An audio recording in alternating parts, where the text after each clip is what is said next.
Welcome to Guam हो गया भाई हमारा। कितनी बार इन्होंने वेलकम कर दिया है। होफा अदाई 10 बार लिखा आ गया ये।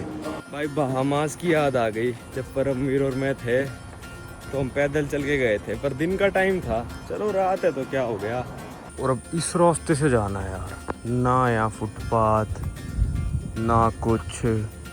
अमेरिका में क्योंकि कोई बंदा चलता ही नहीं है पैदल। वाह यार, ये वाली बस तो बहुत ही ज़्यादा कूल है। अमीरों के लिए भाई ये आइलैंड है, हमारे जैसों के लिए नहीं है भाई ये।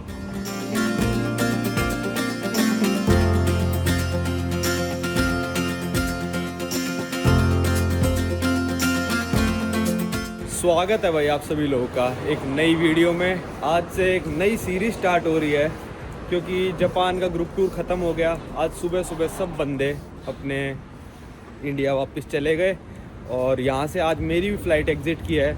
हालांकि आपने देखा होगा पहले जो जापान की वीडियो थी उसमें मैंने यूके का वीज़ा यहाँ से अप्लाई करा था, पर उसका रिज़ल्ट अभी तक नहीं आया। 14 तारीख को अप्लाई करा था, आज 22 तारीख हो चुकी है, रिज़ल्ट अभी तक यहाँ पे नहीं आया है। तो मेरे को ऐसा लग रहा था कि जापान में अप्लाई करूँगा तो रिज़ल्ट थोड़ा फास्ट आएगा, पर ऐसा नहीं है। फिर मैंने सोचा भाई क्या करें, जापान में भी रुकने का मन नहीं था मेरा, क्योंकि प्लानिंग नहीं थी ना। तो फिर कोई प्लानिंग नहीं होती तो फिर रुकने का मन नहीं होता। तो आज शाम की 5 बजे की मेरी फ़्लाइट है गुआम की। अगर आप में से किसी को गुआम नहीं पता है तो गुआम एक कह सकते हो आप ओवरसीज़ टेरिटरी है अमेरिका की, यूएसए की ओवरसीज़ टेरिटरी है। तो कल पूरा बैठ के मैंने पढ़ा कि गुआम जाने के लिए कौन सा वीज़ा चाहिए, क्या चाहिए। बहुत ज़्यादा कंफ्यूजिंग था, वो मैं आपको सब समझा दूंगा। नॉर्मल यूएस वीज़ा से आप जा सकते हो, इतना मेरे को समझ में आया ऑनलाइन सब चीज़ें पढ़ के। अब वो पुख्ता जानकारी तो तभी मिलेगी जब मैं वहाँ पे पहुँच जाऊँगा। तो अभी 5 बजे की मेरी फ़्लाइट है, 11 बज रहे हैं। 7-11 आए, कुछ खाते हैं, मेरे कपड़े धुलने लग रहे हैं, फिर लेंगे ट्रेन से हम चलेंगे टोक्यो के नारिटा एयरपोर्ट, जहाँ से हमारी फ़्लाइट है। भाई जापान में इतनी वैरायटी होती है ना फूड की, रोज़ कुछ ना कुछ नया मिलता है जो मैंने पहले नहीं देखा होता। ये देखो भाई, पोर्क बेकन है, ये नहीं खा सकते भाई। कितनी वैरायटी है, सारा कोल्ड फूड है, फ्रोज़न नहीं है। रिपीट करता हूँ, कोल्ड फूड है ये। और ये क्या है भाई, rice ball and chicken and egg. तो इतनी वैरायटी आपको मिलती है, आपको ढूंढना पड़ेगा। और काफ़ी सारी ऐसी जो मैंने आज तक मैंने खुद नहीं खाई। पहले एक ये लिया था भाई मैंने दोपहर में, चिकन विद स्पाइसी सॉस। हालांकि इतनी स्पाइसी नहीं थी, पर काफ़ी सही था ये खाने में। चिकन के पीसीज हैं विद स्पाइसी सॉस। 429 का ही है। चलो भाई, बैग वैग उठा के निकल चुके हैं अपने एक नेक्स्ट सफ़र के लिए, जिसमें हम अमेरिका की 3 स्टेट्स जाएंगे। खैर गुआम स्टेट नहीं है, ओवरसीज़ टेरिटरी है।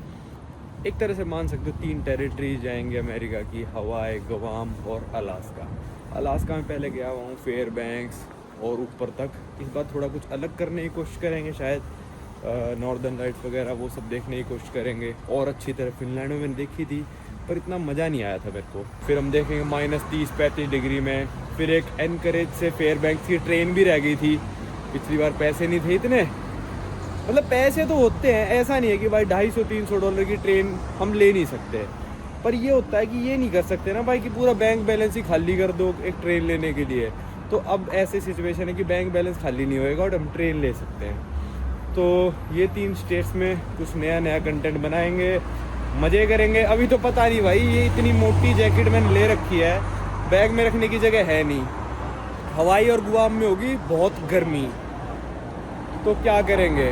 और अलास्का में होगी -35, तो तब भी क्या करेंगे, तब का भी नहीं पता, क्योंकि ये बीच विचाले की है। -10 तक चलती है ये, जापान में चल जाएगी, पर -30 में पता नहीं क्या होगा। तो हमारे पास दोनों तरह के कपड़े अभी नहीं है, देखेंगे भाई क्या कर सकते हैं। तो अभी बज गए हैं 12, 5 बजे की फ़्लाइट है। यहाँ से लगभग 1.5 घंटा जाने में लगेगा हमको नारिटा एयरपोर्ट। ये आ गया था मैं आसाकुसा स्टेशन पर। जो हमारे आसाकुसा वो पिंक सी लाइन है ना, वो यहाँ से नहीं चलती, वो थोड़ा हमको आगे जाके एग्ज़िट लेना पड़ेगा। और एक ही रेस्टोरेंट है इचिरन, ये रामेन रेस्टोरेंट है, जापान में बहुत फेमस चेन है, बहुत ही ज़्यादा फेमस। पिछले 2 ग्रुप टूर पे आए थे, लोगों ने खाया था और काफ़ी तारीफ़ करी थी। मैंने आज तक नहीं खाई, इसलिए मैं नहीं लेके जा पाता लोगों को। तो अगली बार जापान आते ही इचिरन पे खाएंगे। यहाँ पे 2-2 घंटे की लाइन लगी होती है इचिरन पे अंदर जाने के लिए। किसी भी स्टोर पे चले जाओ ओसाका टोक्यो में। तो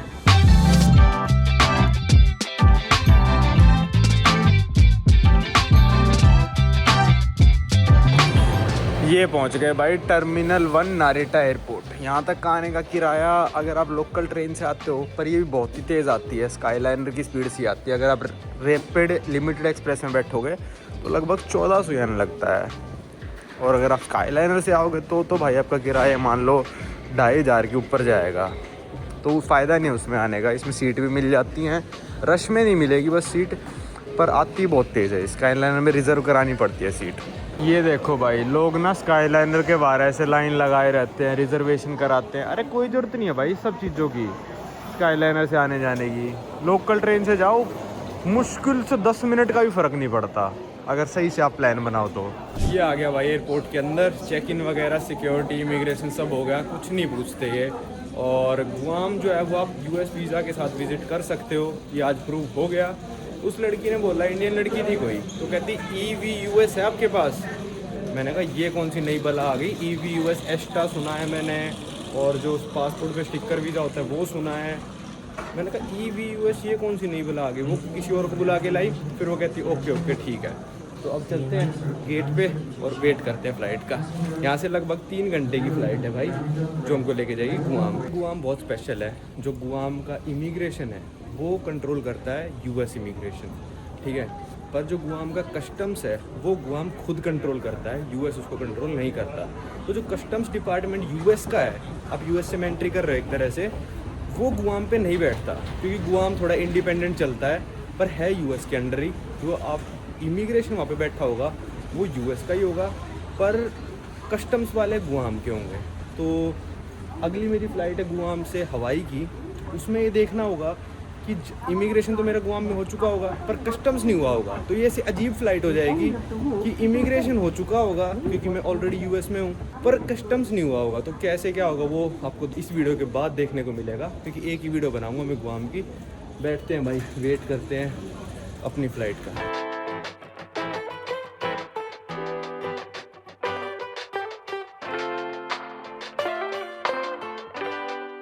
चलो भाई, बोर्डिंग स्टार्ट हो चुकी है।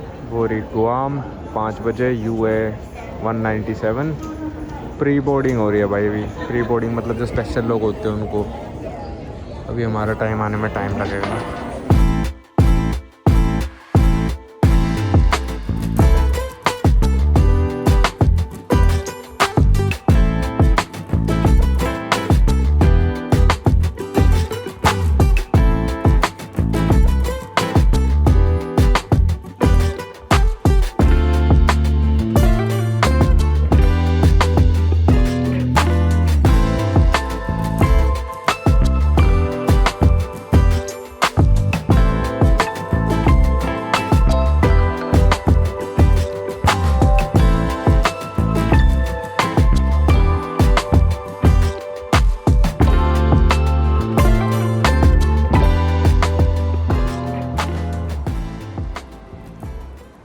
ये हो गया भाई अपना वेलकम टू गुआम।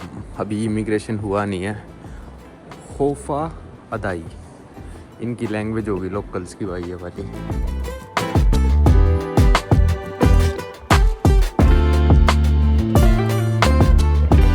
कस्टम्स वस्टम्स सब करा लिया, वेलकम टू गुआम हो गया भाई हमारा।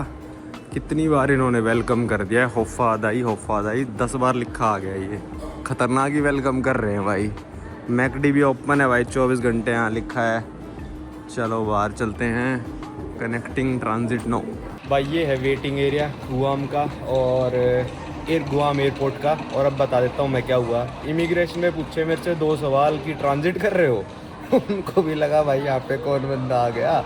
आते होंगे पर इंडियन नेशनैलिटी का जो इंडियन पासपोर्ट होल्डर होगा शायद ही कोई आता होगा। जो अमेरिकन बन जाते होंगे इंडियन वो आते होंगे। तो मैंने कहा नहीं भाई 2-3 दिन रुक रहा हूँ मैं यहाँ पे, 2 दिन रुक रहा हूँ।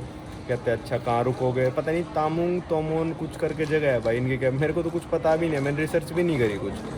तो मैंने तो होटल का नाम बोल दिया, मैंने कहा ग्रैंड प्लाजा होटल है वहाँ रुकूंगा। मैं तामुंग तुमुंग कर रहा था। मैं कहा भाई क्या बोलने लग रहा है, you staying in Tamung, you staying in Tamung. मैंने कहा भाई मेरे को नहीं आ रहा समझ। मैंने होटल का कहता ओके ठीक है, फट करा स्टैंप। और फिर मैंने स्टैंप पे देखा 2/ ऐसे करके 20/2025। मेरे को लगा यार 6 महीने का वीज़ा देते हैं US वाले, कभी ऐसे आनाकानी से नहीं करते, इस बार 1 महीने का क्यों दिया। फिर मैंने वो स्टैंप ध्यान से देखी, यहाँ पे भी स्टैंप आज भी कर रहे हैं वो लिखा है और JULY जुलाई 2025, मतलब ये वीडियो तो आप काफ़ी लेट देख रहे होगे, 2 महीने लेट। तो ये अमेरिकन लोग बिल्कुल ही सीधे हैं यार कई चीज़ों में। तो 2 जुलाई 2025 ऐसे लिखा उस बंदे ने। फिर मेरे को समझ में आया कि 20 जुलाई, शायद 20 जुलाई 2025 की, इसने 6 महीने का ही दिया मेरे को। फिर भाई जो मैं कस्टम्स की बात कर रहा था, गुआम का अपना एक अलग कस्टम्स होता है, उसको कस्टम डिक्लेरेशन फॉर्म ऑनलाइन भरना पड़ता है। वो मैंने भरा कि $10,000 नहीं ला रहा, लाइव एनिमल नहीं ला रहा, फ्रूट सब्जी वगैरह, ये सेम US वाला। उसने मेरे से 100 सवाल पूछ लिए कि क्यों आए हो, पहली बार आए हो? तो मैंने कहा कि हाँ भाई पहली बार आया हूँ। कहता कि क्या, what brings you to Guam, मतलब आप क्यों आए गुआम? मैंने साफ साफ बता दिया भाई टोक्यो में वीज़ा अप्लाई करा था, वो अभी तक आया नहीं, तो मैंने सोचा इधर उधर थोड़ा घूम आता हूँ, गुआम हवाई वगैरह। फिर वो कहता अच्छा ठीक है, ये सब बातें हुई थोड़ी बहुत। फिर उसने यूट्यूब का पूछ लिया क्या करते हो, कहता अच्छा बोलना है यार गुआम के बारे में। मैंने कहा एक दिन में क्या ही देख लूँगा, मैं क्या ही बोल दूँगा। खैर महंगाई तुम्हारा देश इतना है कि यहाँ पे सबसे सस्ता होटल मैंने बुक किया है जो बुक कर सकता था मैं, और लगभग $100 पर नाइट के हिसाब से वो बुक किया है। अब यहाँ पे एक टैक्सी ऐप डाउनलोड कर रहा हूँ मैं, जिसका नाम है स्ट्रोल। उससे टैक्सी बुला के जाएंगे होटल। ज़्यादा महंगी आई तो मैं पैदल चल के चला जाऊँगा, क्योंकि छोटा सा आइलैंड है। एयरपोर्ट से जो होटल है वो लगभग वॉकिंग डिस्टेंस में बताऊँ तो 3 किलोमीटर होगा। तो मैं शायद पैदल चल के चला जाऊँगा अगर मतलब ज़्यादा दिक्कत आई तो। चलो भाई बाहर निकलते। इनकी जो ऐप है स्ट्रोल करके, वो डाउनलोड तो हो गई है, पर भाई ये कहाँ निकल गया मैं एकदम से ऐसे आ गया जैसे कोई पार्किंग लॉट हो। तो वो डाउनलोड हो गई पर OTP नहीं आ रहा और मेरा रजिस्टर नहीं हो पा रहा अब भाई। चलो अब देखते हैं कैसे चलना है यहाँ से। ऐसा कुछ है भाई एयरपोर्ट के बाहर का नज़ारा। बिल्कुल वेदर चेंज हो गया, 27-28 डिग्री होने लग रहा है। जैकेट जुकेट सब हाथ में पकड़ ली मैंने। आगे टैक्सी भी है, पर यार 3 किलोमीटर है, वो $20 तो ले ही लेगा कम से कम। उससे कम तो अमेरिका है, ये क्या ही लेगा। मेरे मन में था स्ट्रोल प्रोल से मंगाता ना तो $10-12 में आ जाती। $20 लेगा। थका तो हुआ हूँ मैं, देने चाहिए या नहीं देने चाहिए सोच रहा हूँ भाई। बहामास की याद आ गई। जब परमवीर और मैं थे तो हम पैदल चल के गए थे, पर दिन का टाइम था। चलो रात है तो क्या हो गया। ये टैक्सी वाले से मैंने पूछ लिया, मैंने कहा ग्रैंड प्लाजा, कहता $25। भाई 3 किलोमीटर के $25। अब तो $90 का हो चुका। अब तो सीधा 100 से ही मल्टीप्लाई करना पड़ा करेगा। 2250 रुपये 3 किलोमीटर के। मैंने मना कर दिया। 47 मिनट्स की वॉक दिखा रहा है बैग के साथ। मैं इजीली चल सकता हूँ, आज पूरे दिन कुछ भी नहीं करा। तो अपने 2250 रुपये बचाने ज़रूरी है, क्योंकि होटल भी इतना महंगा है। पैदल चल के पहुँच जाएंगे यार, ये क्या लूट मचा रखी है। बिल्कुल अमेरिका, इसका मतलब ये थोड़ी है। तेल तो सस्ता ही है यहाँ पे। चलते हैं, कोई दिक्कत नहीं है भाई। ये देखो यहाँ पे आके अमेरिका में फुटपाथ भी ख़त्म हो गया। खैर हाईवे होगा मेरे को लग रहा है, पर मेरे को डर इसलिए लग रहा है अमेरिकन लोग बिना देखे चलाते हैं और तेज़ चलाते हैं। मैं तो भाई घास में से जाने लग रहा हूँ। लाइट जला रखी थी अभी मैंने, ताकि अगले बंदे को एटलीस्ट दिख जाए कि मैं चलने लग रहा हूँ।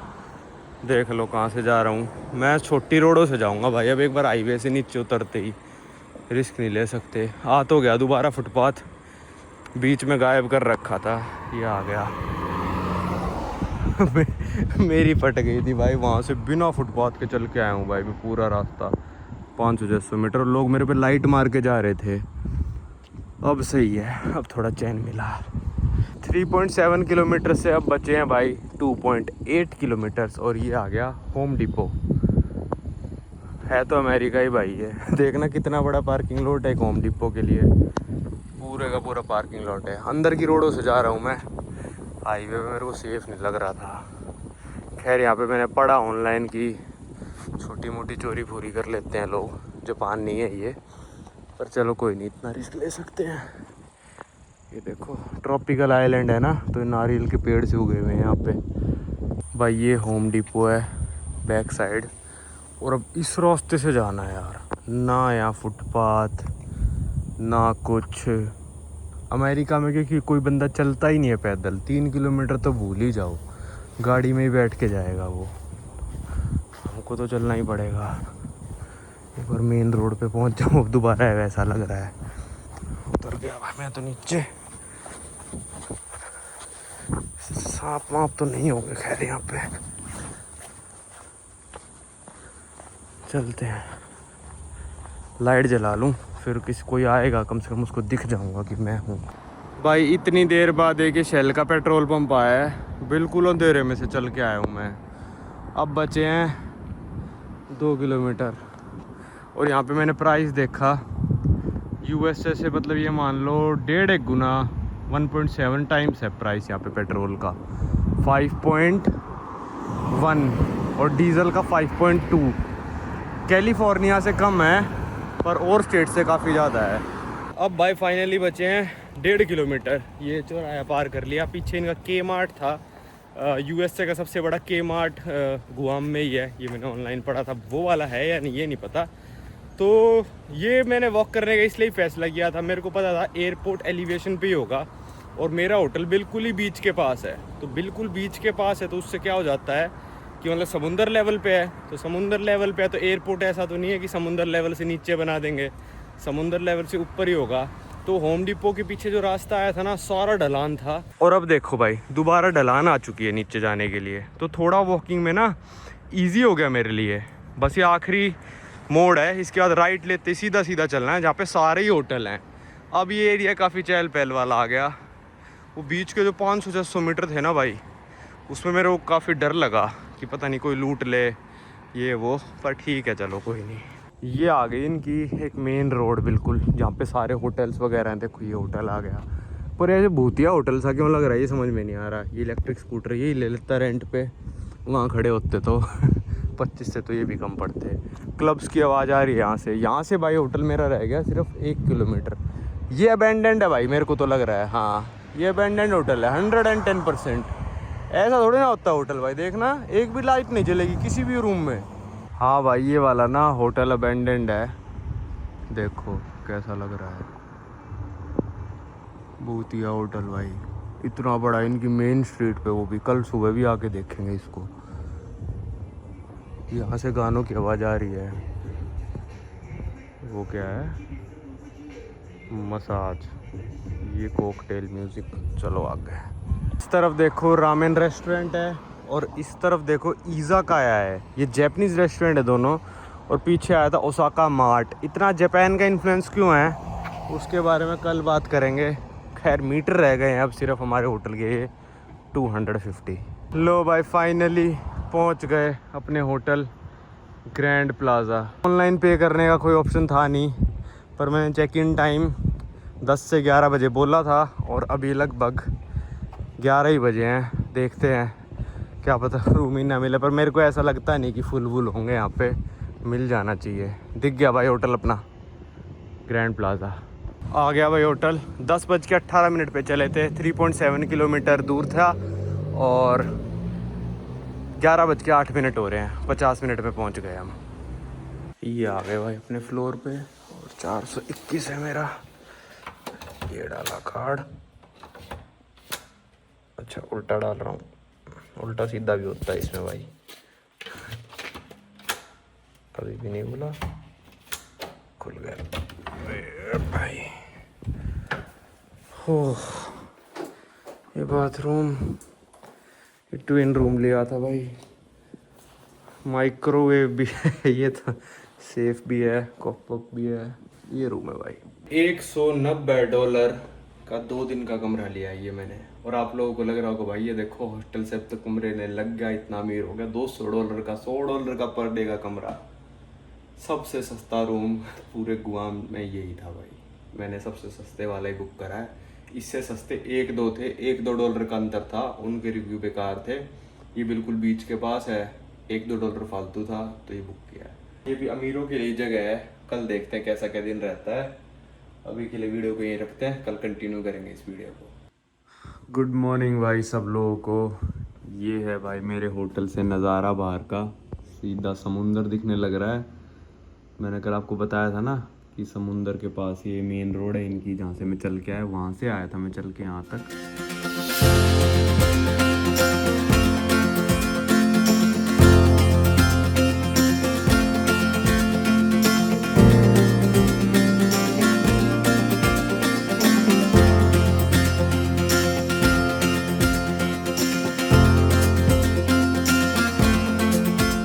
चलो भाई, हिम्मत करके मैं बाहर निकल ही गया। दोपहर के 1 बज रहे हैं, उठाई में 9 बजे था। फिर मैंने सोचा है इतनी धूप में कहाँ ही घूमना है।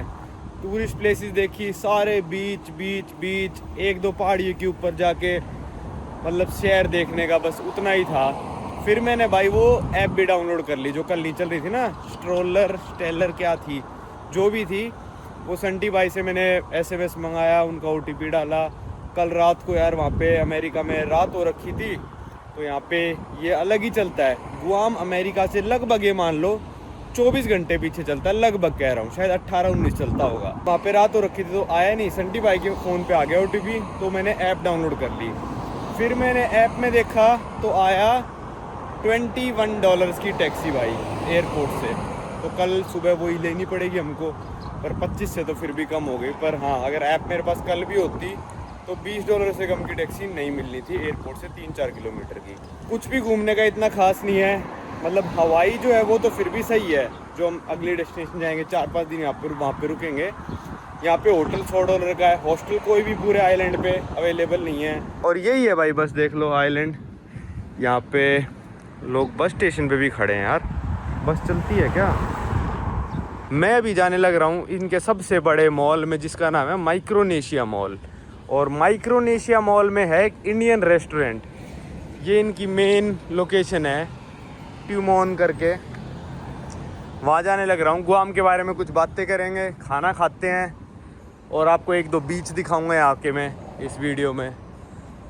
वैसे बना तो अच्छा रखा है भाई, मेन एरिया तो काफ़ी। वाह यार, ये वाली बस तो बहुत ही ज़्यादा कूल है। ट्यूमोन जो मैंने आपको बताया था कि ये जगह का नाम है, ट्यूमोन शटली नाम इस बस का है। ये वाली तो अच्छी कूल है, काफ़ी पुरानी। अब इनकी टिकट भी नहीं पता कैसे लेनी है। तो गुआम पड़ता कहाँ पे है आपको याद होगा, पिछले साल परमवीर और मैं आए थे यहाँ पे पैसिफिक आइलैंड में। सारे आइलैंड विजिट करने, टुवालू, माइक्रोनेशिया, समोआ, टोंगा, वो सारे पैसिफिक ओशियन में पड़ते थे। और गुआम भी वहीं पे पड़ता है पैसिफिक ओशियन में। ये मान लो ये माइक्रोनेशिया जो देश था उसके पास पड़ता है। मैप पे देखो कहाँ पे है। तो भाई ये वाली जगह जाना है हमको, माइक्रोनेशिया मॉल। हम खड़े हैं अभी अक्रॉस हयात रेजेंसी, और शायद ग्रैंड प्लाजा ये वाला मेरा स्टॉप था। इस पे तो वॉक करते करते आ गया मैं। माइक्रोनेशिया तक मॉल तक जाना है जहाँ पे इंडियन रेस्टोरेंट है। अब ये कुछ हमको भाई इनकी ऐप डाउनलोड करनी पड़ेगी। देखो जैपनीज़ में भी लिखा हुआ है यहाँ पे। मैंने कहा था ना इसके बारे में बात करेंगे। अमेरिका में कहीं नहीं मिलेगा आपको जैपनीज़ में लिखा हुआ। तो ये इसके बारे में बात करते हैं। तो यार क्या कैसे क्या डाउनलोड करना है, कोई भी इन्फॉर्मेशन इनके लिए ऑनलाइन अवेलेबल नहीं है इनकी कंट्री के बारे में। एक तरह से bus ticket can be purchase at ticket site. ठीक है, यहाँ से ख़रीद लेते हैं। ये पढ़ना भूल गया मैं, इनकी साइट पे देखा मैंने फिर $7 एक राइड के हैं इस छोटे से एरिया के। और अगर आप $15 देते हो तो पूरे दिन आप इस ट्यूमोन रेड शटल जो अभी मैंने आपको दिखाई थी ना, उस पर आप राइड कर सकते हो। तो देख लो कितना महंगा है, $15 एक दिन के। ये लिखे हुए यहीं पे पढ़ लेता तो मैं टाइम बर्बाद नहीं करता अपना। चलो इमरजेंसी आई तो कर लेंगे यूज़, वरना मेरे को तो लगता नहीं, मैं वॉक ही करके चला जाऊंगा यहाँ तक। ये देखो भाई बड़े बड़े होटल, हयात रेजेंसी, फिर ये दुसित थानी, ये थाई होटल है, ये थाई मतलब ब्रांड है। आगे देखो अमीरों के लिए भाई ये आइलैंड है हमारे जैसों के लिए नहीं है भाई ये। ज़्यादातर आपको यहाँ पे जापानी टूरिस्ट दिखेंगे, सारे जापानी है भाई ये।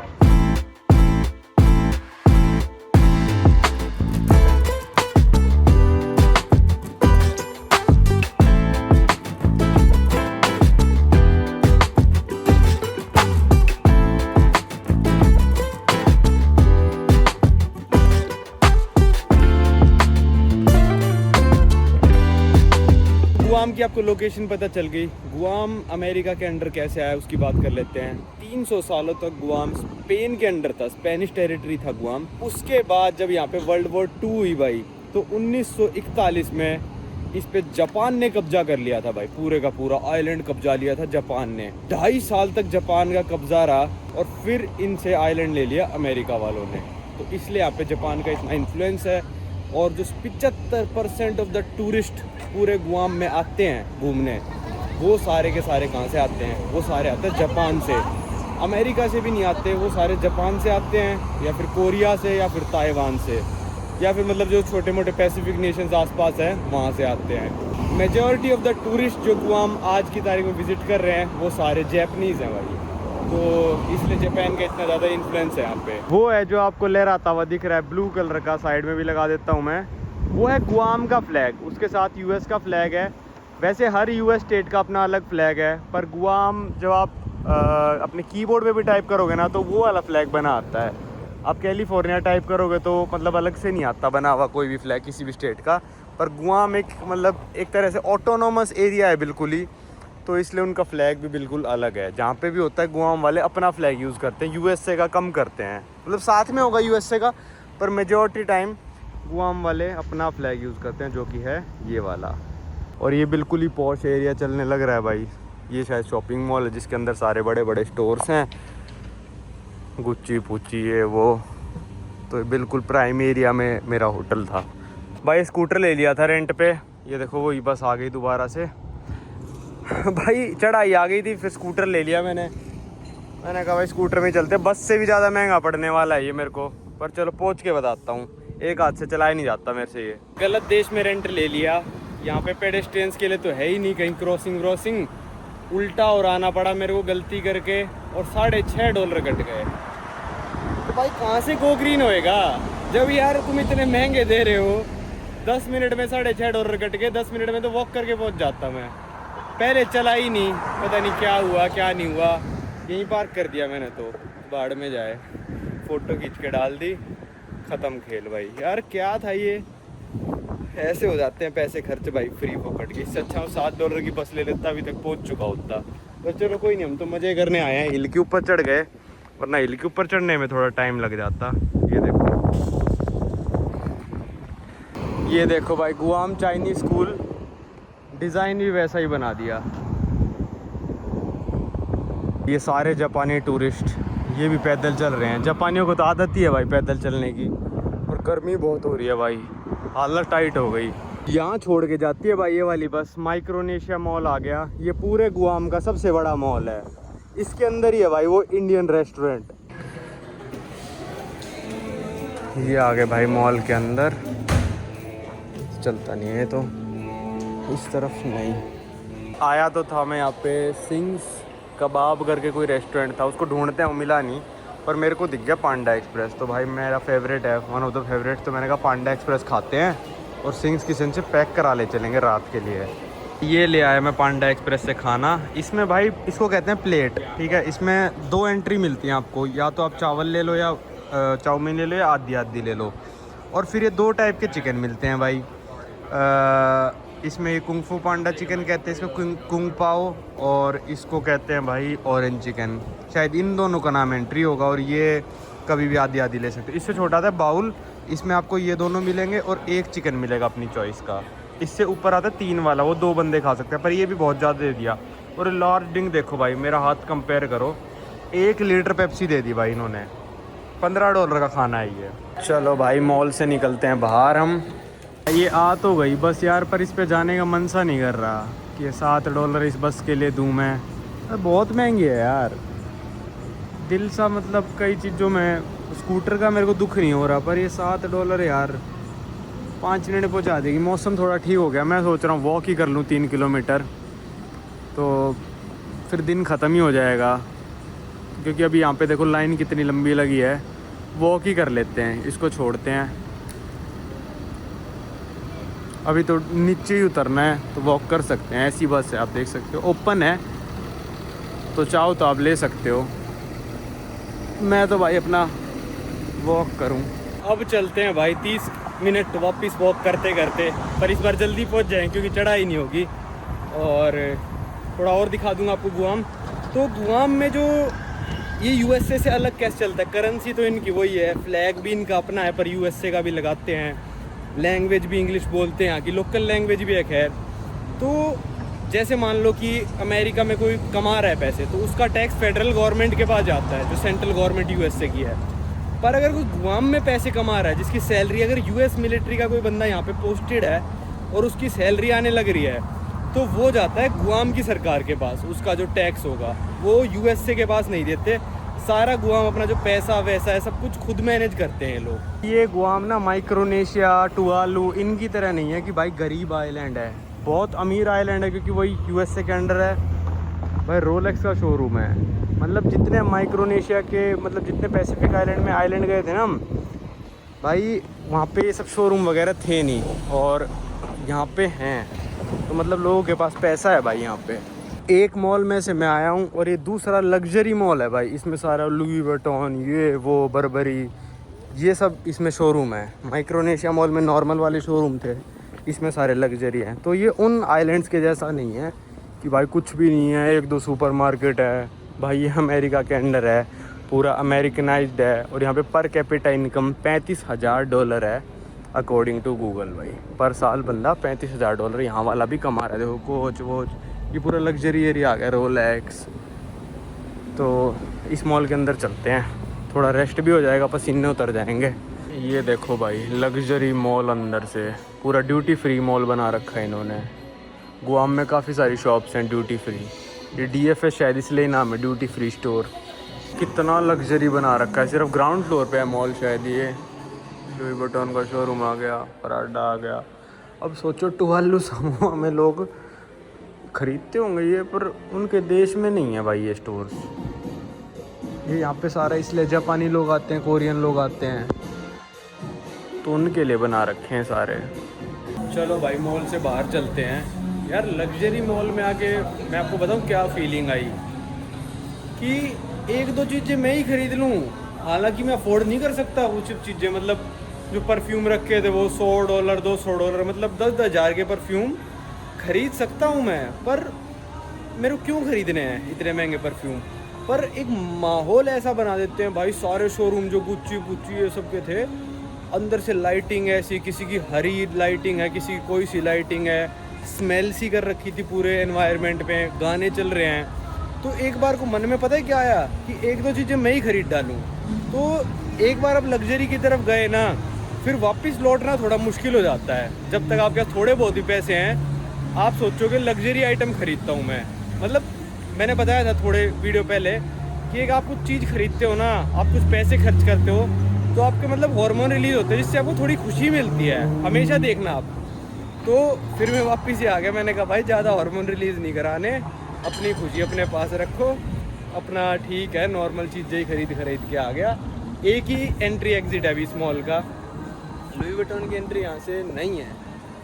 तो हाँ भाई माहौल ही ऐसा बना रखा था। और जो पहले वाले मॉल में गया ना, माइक्रोनेशिया मॉल में, एक भी दुकान में घुसने का मन ही नहीं करा मेरा, ये तो हर जगह मिलता है। छोड़ो, खैर मिलती है भी चीज़ें हर जगह ही हैं, पर पता नहीं क्या ही माहौल था भाई। मैंने सोचा डिस्क्राइब कर दूं मेरे को जो फीलिंग आई थी अंदर जाके। हालांकि ऐसे बहुत सारे मॉल होंगे पूरी दुनिया में, पर इस वाले में क्या था, सिर्फ और सिर्फ लग्जरी ब्रांड थी, कोई लेवल वाली थी नहीं भाई ब्रांड। भाई जापान का इन्फ्लुएंस देखो, अपने होटल के नीचे ही मैं दुकान में आया हूँ जहाँ पे मैग्नेट्स वगैरह मिल रहे हैं। बड़ा सुपर स्टोर है और लिखा वी एक्सेप्ट येन। सोचो अमेरिका में येन एक्सेप्ट करने लग रहे हैं भाई, कमाल नहीं है। रेट का कुछ नहीं पता पर एक्सेप्ट कर रहे हैं, बहुत बड़ी बात है ये। मैं सोच रहा हूँ एक ये मैग्नेट ले ही लूँ, $3.5 का है, प्लस टैक्स लगेगा कुछ शायद $4 के करीब है। ये वाला मैग्नेट ले लेते हैं। अरे भाई बड़ा ही ख़तरनाक चिपका हुआ है। हाँ मेड इन चाइना ही होगा, ऑफ कोर्स, ही बात है। यही है सबसे सस्ता, और बड़े वाले भी हैं $6-7 के, ये $5-6 के हैं प्लस टैक्स, मतलब $7। तो ये छोटे वाला ही सही है, अलग टेरिटरी है इसलिए ले लिया मैंने, वैसे तो मैं लेता नहीं। ये था स्टोर जिसके अंदर सारा गिफ्ट वगैरह मिल रहा था, ABC स्टोर। ये रहा मेरा होटल, तो मैं इसके अंदर चला गया था। ये देखो भाई, ये मैग्नेट लिया और इसके बाद मेरे को ये दे दिया कि $100 से ज़्यादा खरीदोगे तो एक मग मिलेगा, कैलेंडर। $700 से ज़्यादा खरीदोगे तो 3 गिफ्ट। अरे भाई $700 का कौन खरीदता है, $20-20 पे कुछ दे रहे हो तो दो। मेरे से कहती 4 मैग्नेट नहीं लेने आपको 10 के, मैं कहा एक ही चाहिए मेरे को, मैं 4 का क्या करूँगा। थोड़ी सी देर के लिए वापस मैं होटल में आ गया भाई, बहुत ज़्यादा गर्मी हो रही है यहाँ। बस ये पड़ रहा था रास्ते में इसलिए मैं आया हूँ, वरना मेरे को पता था यहाँ पे कुछ भी नहीं है घूमने वाला भाई। कितने बीचेस पे जाएंगे, और 35 डिग्री गर्मी में कौन बीच पे बैठेगा। अभी बीच पे चलेंगे, 6:15 बजे सनसेट है, तो 6 बजे होटल से निकलते हैं, फिर आपको ट्यूमोन बीच दिखा के इस वीडियो ख़त्म करेंगे। तो ठीक ठाक हुआ, मगर मतलब आप टोक्यो से डायरेक्ट हवाई नहीं जाना चाहते या फिर हवाई से डायरेक्ट टोक्यो नहीं आना चाहते तो हवाई से गुआम आ जाओ, गुआम से टोक्यो चले जाओ, देख लो कैसा क्या आइलैंड है। पर बिल्कुल इंटरेस्ट नहीं है तो इजीली स्किप कर सकते हो। ना ये अलग देश है, ना कुछ ऐसा खास है कि भाई आप इस चीज़ के लिए आओ यहाँ पे। एक्सपेंसिव बहुत ज़्यादा है, सबसे सस्ता होटल यहाँ पे $100 का हॉस्टल है नहीं। खाना तो चलो आपको मिल जाएगा, फिर बसेस भाई इतनी एक्सपेंसिव है। आप वन वे जाओगे माइक्रोनेशिया मॉल तक तो $60 की, उस बस को आप कितनी बार ही ले लोगे, दिन में 2 ही बार ले पाओगे, एक दिन का पास $15 का है। पैदल आपको चलना पड़ेगा, होटल से एयरपोर्ट से आने जाने के $25, जाने के 25, आने के $50 ये हो गए 3 किलोमीटर जाने के। सारे होटल एयरपोर्ट के 3 किलोमीटर के दायरे में लोकेटेड हैं, उससे दूर कोई होटल नहीं है। तो $25 वो हो गए, $100 का होटल हो गया। तो मेरे तो रास्ते में पड़ रहा था, अलग टेरिटरी करनी थी मेरे को, तो मैं आ गया, वरना वर्थ इट नहीं है यहाँ पे आना। शाम का हो गया टाइम, हम निकल चुके हैं ट्यूमोन बीच तक, पर मेरे को लग रहा है मेरे पहुँचते पहुँचते सनसेट हो ही जाएगा। वो स्टोरी पटोरी डालने में बिजी हो गया था मैं इंस्टाग्राम पे 10 दिनों में एक बार बैठ के सारी डाल देता हूँ। तो जो गुआम है ना, ये जो आइलैंड है, जिस आइलैंड पर मैं अभी हूँ, इस आइलैंड का 30% of the area controlled by है US मिलिट्री के। उसमें एयरफोर्स भी हो सकती है, नेवी भी हो सकती है, और आर्मी तो खैर कम ही होंगे यहाँ पे, नेवी की प्रेजेंस ज़्यादा होगी। तो 30% जो लैंड एरिया है वो US मिलिट्री कंट्रोल करती है। तो ये US मिलिट्री के लिए बहुत बड़ा हब है गुआम, क्योंकि ऑब्वियस सी बात है, इतना पास हो गया चाइना रशिया वगैरह के, तो इनके लिए फ़ायदा है, इसलिए US इसको छोड़ना भी नहीं चाहता। यहाँ पे जितने भी लोग बॉर्न होते हैं वो सारे US सिटीजन्स हैं, पर वो लोग प्रेसिडेंसी में वोटिंग नहीं कर सकते। तो ये एक बहुत बड़ा डिफरेंस है US के 50 स्टेट्स और गुआम के बीच में, कि भाई ये लोग वोटिंग नहीं कर सकते।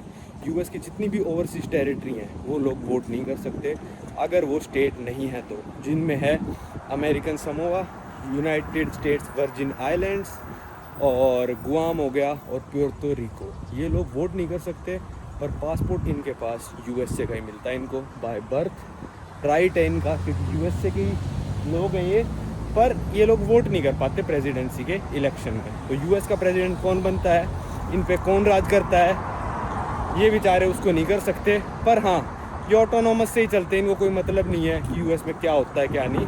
इनका बजट अपना है, जैसे मैंने बताया, इनका सब कुछ अपना ही चल रहा है। मैं ना एक होटल में घुस गया, उनका बीच था। अब उन्होंने पता नहीं क्या गाइड करा, कहाँ से जाओ। मैं वापस से रोड पे आ गया। मेरे को लग रहा था यहाँ से ऐसे मुड़ते ही बीच है 200 मीटर पे, पर ये सारे लाइन में होटल बन रखे हैं। तो मेरे को पता नहीं अभी किसका प्राइवेट बीच है, किसका कौन सा बीच है। मैंने शॉर्टकट मारने की कोशिश करी, उसमें 5 मिनट वेस्ट हो गए भाई, और सनसेट हो चुका ऑलरेडी। तो अपने पास टाइम नहीं बचा, सनसेट तो नहीं दिखा पाऊँगा, पर थोड़ी भाई देखो चहल पहल थोड़ी सी दोपहर से ज़्यादा हो गई है। पहुँच तो गया भाई, रात होने से पहले। पता नहीं कैसा बना रखा है, सारी जगह होटल हो जाते हैं ना, तब यही होता है। बीच का रास्ता ढूंढने में इतना मुश्किल, सोचो मेरे रूम से दिख रहा था। आ ही गए, ये है भाई यहाँ का बीच। जापानियों को गर्मियों में इतने बीच, या फिर सर्दियों में भी कह लो, इतने बीच है ही नहीं जापान में। तो सारे यहाँ पे 75% जितने भी 75 क्या, मेरे को 100 ही भाई सारे के सारे जापानी दिख रहे हैं। सनसेट ऑलरेडी हो चुका, 6 मिनट लेट हुआ मैं। ये देखो सारे लग्जूरियस होटल, ये देखो भाई वेस्टिन। मैं शायद इसके अंदर घुस गया था और फिर मेरे को रास्ता नहीं मिला बाहर आने का। पूरा लंबा बीच है। अबे गूगल भी ना अपने हिसाब से लेके आता, वरना वहीं से कोई रोड होती मैं वहाँ पहुँच जाता तो मज़ा ही आ जाता। गूगल की बात मान ली मैंने।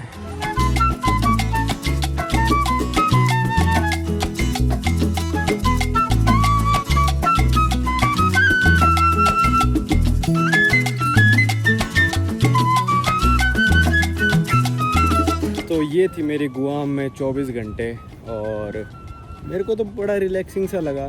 खैर चला मैं बहुत ज़्यादा धूप में, कल टैक्सी लेते वक्त 4 किलोमीटर, अभी मॉल जाते वक्त 3.5 किलोमीटर, तो चलना थोड़ा ज़्यादा हो गया। अगर यहाँ पे पब्लिक ट्रांसपोर्टेशन थोड़ा सुधार दें और थोड़ा सस्ता कर दें, वो जो बस चल रही है उसी को भाई $2-3 का कर दो ना, थोड़ा वो कर दें तो बहुत ही बढ़िया हो जाएगा। कोई भी आके विज़िट कर सकता है, और जब फ़्लाइट लैंड होए तब वहाँ से एक बस चला दो कि यहाँ तक आने के लिए, सिर्फ 3 किलोमीटर की। तो और ज़्यादा इजी हो जाएगा। पर यहाँ का टूरिज़्म जो है वही अमीर वाला टूरिज़्म है कि बहुत जो पैसे वाले हैं उनको $25 से क्या ही फ़र्क पड़ेगा, है ना। तो इसलिए यहाँ पे वो वाला बैक पैकिंग स्टाइल वाला टूरिज़्म है भी नहीं। तो ये मेरे लिए था भी नहीं गुआम, मेरे को पता था कि ऐसा ही होगा। वो देखो वहाँ पे जो एक पॉइंट है ना, वो मेरे पीछे आप देख रहे हो, वो शायद लवर्स पॉइंट है, वहाँ से पूरा ये सिटी की स्काईलाइन वगैरह दिखती है। पर मैंने सोचा यार मौका मिल रहा है, टोक्यो आया ही वहाँ 3 घंटे की फ़्लाइट है तो गुआम चले जाते हैं। कोई कंप्लेंट नहीं है, मेरे को पता था पहले से ये ऐसा होगा कि मेरे को चलना पड़ेगा, टैक्सियाँ बड़ी महंगी होगी। अभी सुबह मेरी फ़्लाइट है तो मैं टैक्सी लेके जाऊँगा, चलूँगा नहीं 4 किलोमीटर। वो ऐप डाउनलोड हो गई है। ये था गुआम। खैर मेरे को कोई जानकारी भी नहीं मिल रही थी ऑनलाइन, जब सर्च कर रहे थे गुआम वीज़ा फ्री है नहीं है, पता नहीं कौन से वेवर्स लिखे आ रहे थे, पर कहीं पे भी सीधा नहीं लिखा था कि यूएस वीज़ा के साथ आप विज़िट कर सकते हो। विकीपीडिया पे भी आप जाओगे ना गुआम देखोगे तो उस पर भी नहीं लिखा हुआ कि आप वैलिड यूएस वीज़ा के साथ विज़िट कर सकते हो, पर पोर्टो रिको में आप देखोगे तो लिखा होता है। तो मैं उस टाइम के बाद कंफ्यूज हो गया कि क्या यूएस के वैलिड वीज़ा के साथ हम गुआम विज़िट कर सकते हैं, क्योंकि जो अमेरिका की टेरिटरी अमेरिकन समोआ वो हम यूएस वीज़ा के साथ विज़िट नहीं कर सकते इंडियंस। मतलब इंडियंस का ही पता है मेरे को, तो अभी और नेशनलिटी का नहीं पता। उसके लिए अलग से परमिशन चाहिए होती है वहाँ के मेयर की, फेयर की, पता नहीं क्या क्या सिस्टम है। पर उसके अलावा अमेरिकन समोआ के अलावा हम Guam, Puerto Rico, US virgin islands, ये सब हम यूएस वीज़ा के साथ विज़िट कर सकते हैं। तो एटलीस्ट किसी को आना हो तो पता चल गया है। और भाई ये जो सनसेट होने लग रहा है अभी देखो, बीच नीचे बिल्कुल ऑरेंजिश कलर, फिर उसके ऊपर पिंकिश कलर आ गया है और ऊपर ब्लूइश कलर। थोड़ा आपको दिख रहा होगा बीच में एक पिंकिश पट्टी। इस चीज़ में मैं सही बताऊं तो मेरे को आंखों से ज़्यादा दिख रहा है। नॉर्दर्न लाइट्स में आंखों से कम दिखता है, कैमरे में ज़्यादा दिखता है। पर अभी मेरे को भाई अपनी आंखों से ग्रीन ये पिंकिश कलर, हाँ देखो भाई पीछे फ़ोन पे बंदा भी वही बात कर, अब थोड़ा आपको ज़्यादा दिख गया होगा क्या पता। चलो चलते हैं। और मेरे होटल से भाई ये सीधी रोड आ रही थी, बिल्कुल सामने मेरा होटल है 450 मीटर दूर। पर टुमोन बीच जो है, इस बीच पे आके थोड़ा उस तरफ जाके है, तो गूगल ने मेरे को पागल बना दिया भाई। सीधा ही आना था, बीच तो कनेक्टेड ही है पूरा, ये भी टुमोन बीच ही है। चलो कोई नहीं, चलते हैं वापस अपने होटल में। कल सुबह 7:30 की मेरी यहाँ से फ़्लाइट है हवाई के लिए। और भाई थोड़ा पब्लिक ट्रांसपोर्ट ना होने के चक्कर में भी यहाँ पे मैं थोड़ा कम घूम पाया। अगर पब्लिक ट्रांसपोर्ट होता तो मैं आपको ज़्यादा दिखा पाता। यही चीज़ मैंने हवाई में आज बैठ के चेक करी है। मैं हवाई के 2-3 आइलैंड विज़िट करने की सोच रहा हूँ, तो मैंने कहा हर आइलैंड पे पब्लिक ट्रांसपोर्ट जिस पे होगा मैं उसी पे जाऊँगा, क्योंकि भाई मेरे बस की नहीं हर जगह $50 की टैक्सी लेना, हर जगह रेंटल कार लेना। तो हवाई के हर आइलैंड पे पब्लिक ट्रांसपोर्ट है, और वो पब्लिक ट्रांसपोर्ट गूगल पे भी मेंशन है कि यहाँ से बस चलेगी, और एयरपोर्ट से पब्लिक ट्रांसपोर्ट है। तो ये सबसे सही है। यहाँ पे पब्लिक ट्रांसपोर्ट तो है, बहुत ही महंगा है पहली बात तो, और दूसरी बात है भाई वो गूगल पे मेंशन नहीं है कि कहाँ से क्या जाता है, और एयरपोर्ट से नहीं है। तो थोड़ा मतलब ऐसा हो जाता है कि हाँ गुआम हमारे लिए नहीं है। जो मेरी ऑडियंस है शायद बजट पैकिंग वाली होगी, उन हमारे लिए नहीं है भाई गुआम। हवाई देखते हैं कितना क्या बजट में कर पाते हैं, हालांकि सस्ता हवाई भी नहीं है, पर देखते हैं क्या हम कर पाएंगे हवाई बजट में।